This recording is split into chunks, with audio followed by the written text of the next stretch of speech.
आज का हमारा टॉपिक है constipation in pregnancy. This extract is from talk article of 2015।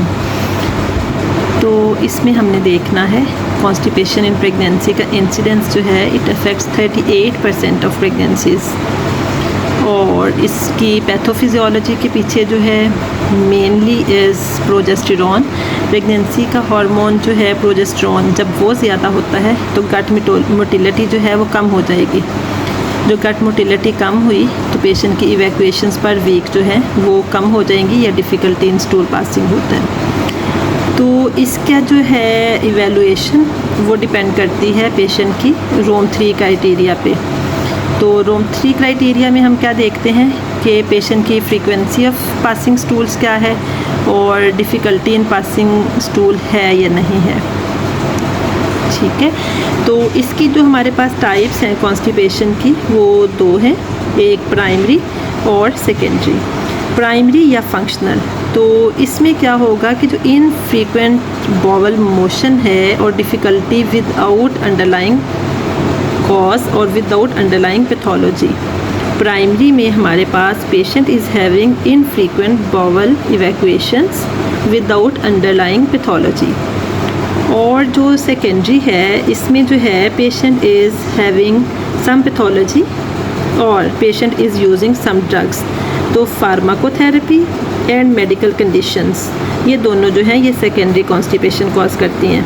Medical conditions में हमारे पास 2 तरह से हैं कि एक तो प्राइमरी गट की, जो प्राइमरी ऑफ गट है उसमें एनल फिशर्स, स्ट्रिक्चर्स, नियोप्लेसिया।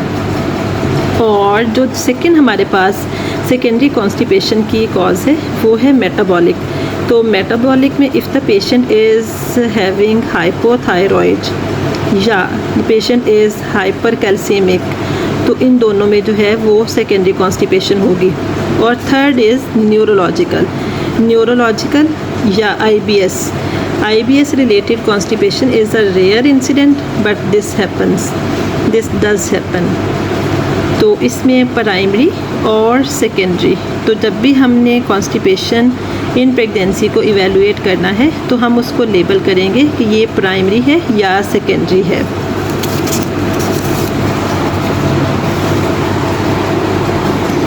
फिर हमने देखना है कि कॉन्स्टिपेशन जो है उसको हमने हिस्ट्री जो है वो पेशेंट की लेनी है, उसकी क्लिनिकल इवैल्यूएशन करनी है और पेशेंट को जो है फिर लेबल करेंगे प्राइमरी है कि सेकेंडरी है। क्लिनिकल इवैल्यूएशन हम कैसे करेंगे पेशेंट की, उसकी हिस्ट्री लेनी है सिम्टम्स की। इनफ्रीक्वेंट स्टूल्स हैं, ड्राई हार्ड स्टूल्स हैं या पेनफुल जो है वो डेफिकेशन है, स्ट्रेनिंग है। और स्ट्रेनिंग में एक जो है अगर एक्सेसिव स्ट्रेनिंग है तो इसमें पुडेंडल नर्व डैमेज का रिस्क होता है, और पुडेंडल नर्व डैमेज से जो पेल्विक फ्लोर मसल्स हैं उनकी वीकनेस हो जाती है।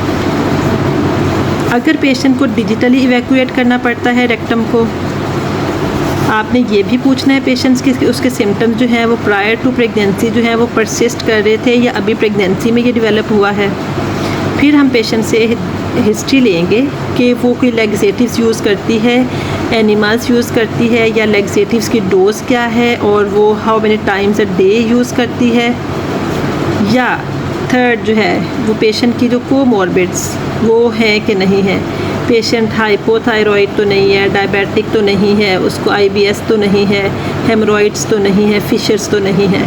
ये हमने उसकी क्लिनिकल इवैल्यूएशन की है हिस्ट्री, क्योंकि हम पेशेंट को इवैल्यूएट करना चाह रहे हैं कि हम उसकी कॉन्स्टिपेशन को जो है वो लेबल करेंगे प्राइमरी है या सेकेंडरी है, और फिर उसके मुताबिक हम उसकी जो है वो ट्रीटमेंट करेंगे।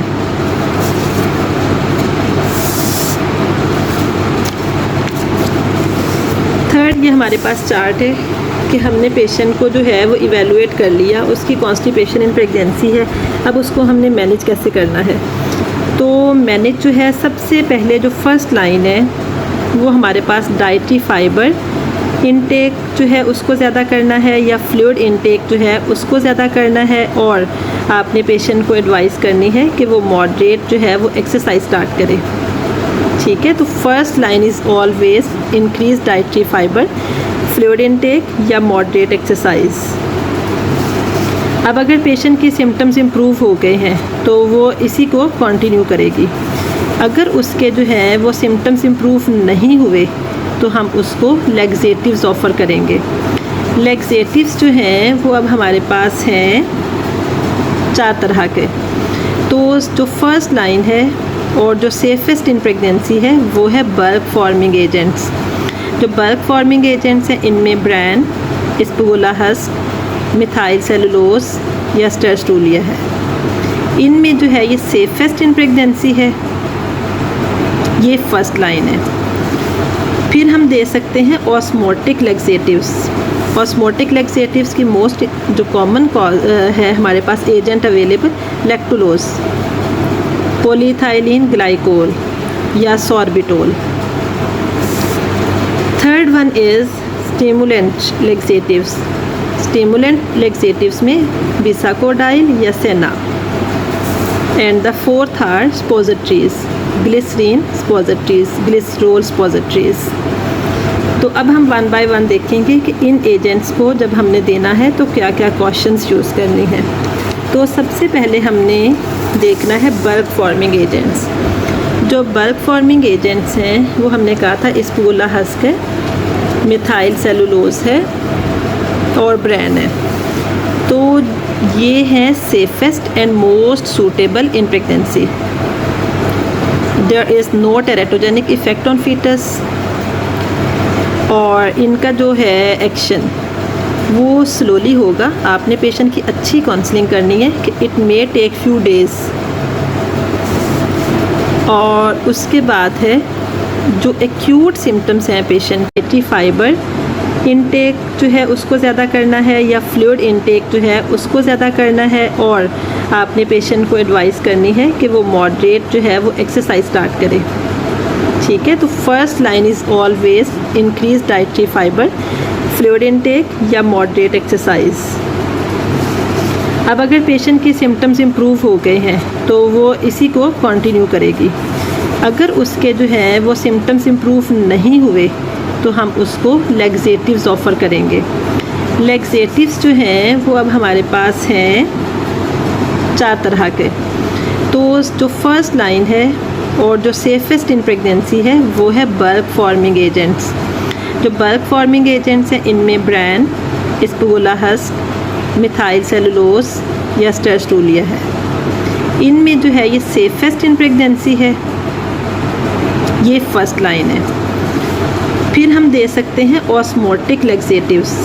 ऑस्मोटिक लैक्सेटिव्स की मोस्ट जो कॉमन है हमारे पास agent available lactulose, polyethylene glycol या sorbitol. Third one is stimulant laxatives. Stimulant laxatives में बिसाकोडाइल या senna. And the fourth are suppositories, glycerin suppositories, glycerol suppositories. तो अब हम वन बाय वन देखेंगे कि इन एजेंट्स को जब हमने देना है तो क्या क्या कॉशंस यूज़ करनी है। तो सबसे पहले हमने देखना है बल्क फॉर्मिंग एजेंट्स। जो बल्क फॉर्मिंग एजेंट्स हैं वो हमने कहा था इस्पुगुला हस्क है, मिथाइल सेलुलोज है और ब्रैन है। तो ये हैं safest and most suitable in pregnancy. There is no teratogenic effect on foetus और इनका जो है एक्शन वो स्लोली होगा। आपने पेशेंट की अच्छी काउंसलिंग करनी है कि it may take few days. और उसके बाद है जो एक्यूट सिम्टम्स हैं पेशेंट के, एक्यूट सिम्टम्स जो हैं वो बल्क फॉर्मिंग एजेंट से रिलीफ हो सकता है कि ना हो। तो जो कॉन्ट्राइंडिकेशन है बल्क फॉर्मिंग एजेंट्स की वो है फीकल इम्पैक्शन। अगर फीकल इम्पैक्शन है तो उसमें हमने कॉन्ट्राइंडिकेटेड है ये नहीं देना bulk forming agent, because already impaction है, पीछे से ये मज़ीद बल्क फॉर्म करेगा तो उससे जो है इम्पैक्शन वर्स हो जाएगी। सेकंड जो है वो हमारे पास है ऑस्मोटिक लैक्सेटिव्स। जो ऑस्मोटिक लैक्सेटिव्स हैं जैसे लैक्टुलोज है, पॉलीइथाइलिन ग्लाइकोल है या सॉर्बिटोल है।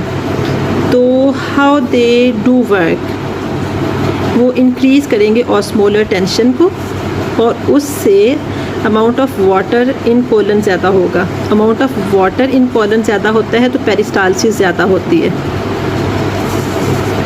और जो पॉलीइथाइलिन ग्लाइकोल है ये ड्रग ऑफ चॉइस है, ट्रीटमेंट ऑफ चॉइस है in pregnancy for constipation, polyethylene glycol. इनके साइड इफ़ेक्ट्स जो हैं वो हैं फ्लैचुलेंस और एब्डोमिनल ब्लॉटिंग। टेरेटोजेनिक नहीं है और इसके जो कॉशियस यूज़ है या हमने अवॉइड करना है, कॉन्ट्राइंडिकेटेड है इन डायबिटिक्स, लैक्टोलोज। और अगर जो है ये ऑस्मोटिक लैक्सेटिव्स पर लॉन्ग यूज़ है इसका, तो वो इलेक्ट्रोलाइट इम्बैलेंस कॉज कर सकता है। तो ऑस्मोटिक लैक्सेटिव्स में polyethylene glycol is the treatment of choice in pregnancy. Next we have stimulant laxatives. Stimulant laxatives जैसे बिसाकोडाइल या सेना, ये रीजनली वर्क करते हैं विद इन कोलन, और इनसे क्या होगा कि वाटर एब्जॉर्प्शन डिक्रीज़ करनी है और इससे कोलोनिक जो मोटिलिटी है वो इंक्रीज़ होगी। They are more effective than all other laxatives. एक बात, लेकिन इसका जो कॉशियस यूज़ है that should be in third trimester, क्योंकि थर्ड ट्राइमेस्टर में जब हम स्टिमुलेंट लैक्सेटिव्स देते हैं तो ये यूट्राइन कॉन्ट्रैक्शंस को स्टिमुलेट कर सकता है। और जो हमारे पास सेना है इसका कॉशियस यूज़ करना है in breast feeding mother's because it is secreted in breast milk. फिर हमारे पास डॉक्यूसेट सोडियम है, ये स्टिमुलेंट भी है और सॉफ्टनिंग एजेंट भी है। तो स्टिमुलेंट और सॉफ्टनिंग एजेंट है ये स्टिमुलेंट लैक्सेटिव्स में, लेकिन इसका एक साइड इफ़ेक्ट है। कुछ केस रिपोर्ट्स हैं जिनमें इन्होंने बेबी में हाइपोमैग्नीसीमिया कॉज किया है। अच्छा, नेक्स्ट स्टेप जो है वो हमारे पास है कि लैक्सेटिव्स आपने पेशेंट को दे दिए, अब उसको स्टॉप कैसे करना है। तो इसको स्टॉप जो है वो हम ग्रेजुअली करेंगे। जब भी पेशेंट के जो है वो सिम्टम्स रिलीव हो गए, उसकी रेगुलर बाउल एक्टिविटी स्टार्ट हो गई, तो हम इसको ग्रेजुअली विदड्रॉ करेंगे। जो ग्रेजुअली विदड्रॉ करेंगे तो इससे क्या होगा कि पेशेंट का जो रिस्क ऑफ री इनिशिएशन ऑफ ट्रीटमेंट है या रिकरेंट कॉन्स्टिपेशन है उसका रिस्क कम होगा। और अगर हम पेशेंट को कोई कॉम्बिनेशन दे रहे थे, सपोज कि हमने उसको दिया बल्क फॉर्मिंग एजेंट और उससे उसका प्रॉब्लम सॉल्व नहीं हुआ, तो हमने साथ ही उसको ऑस्मोटिक भी स्टार्ट कर दिया या उसके साथ हमने उसको स्टिमुलेंट दे दिया। तो जो इसमें अगर हम कॉम्बिनेशन यूज़ कर रहे हैं तो हमने क्या करना है कि दोनों इकट्ठे स्टॉप नहीं करने। One laxative should be stop at a time. और इसमें जो है सबसे पहले हमने अगर कॉम्बिनेशन में स्टिमुलेंट लैक्सेटिव्स दे रहे हैं तो स्टिमुलेंट लैक्सेटिव्स जो है उसको पहले बंद करेंगे और उसके बाद जो कॉम्बिनेशन में ड्रग होगी उसको बंद करेंगे। और पेशेंट की अच्छी सी हमने काउंसलिंग करनी है कि जो वीनिंग ऑफ है स्टिमुलेंट लैक्सेटिव्स की या बल्क फॉर्मिंग एजेंट्स की या ऑस्मोटिक लैक्सेटिव्स की, it may take several months. तो पेशेंट के सिम्टम्स जो है वो रिलीव होते रहें और हम डोज जो है पहले एक एजेंट कम किया, फिर उसका जो है वो दूसरा एजेंट करेंगे और उसको भी ग्रेजुअली रिड्यूस करेंगे।